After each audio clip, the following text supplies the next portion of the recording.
সম্মানিত সুধী, আজকে বাংলাদেশের প্রথম কদরের রাত।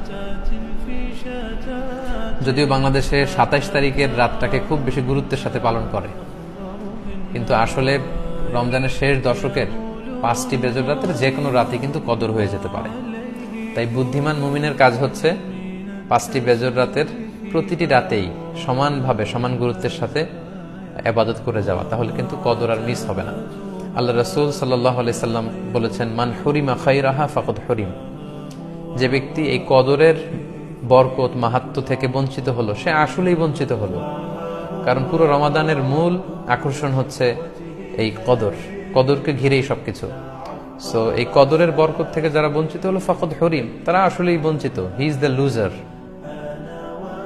সে আসলেই বঞ্চিত। আমরা বঞ্চিত হতে চাই না, আমরা গেইনার হতে চাই, আমরা বারাকা রহমত হাসিল করে নিতে চাই।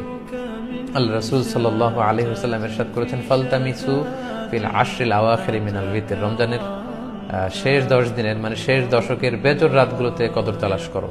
তার মানে বাংলাদেশে আজকে থেকে শুরু হয়ে গিয়েছে।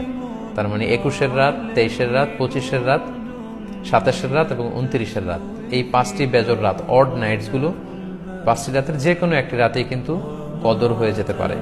এবং কালামুল্লাহ মাজিদে আল্লাহ তাআলা সূরাতুল কদর নামে একটি সূরা নাজিল করেছেন, যেখানে আল্লাহ বলছেন, লাইলাতুল কদরি খায়রুম মিন আলফি শাহর। কদরের রাত ১০০০ মাসের চেয়ে সেরা। ১০০০ মাসে হয় ৮৩ বছর ৪ মাস।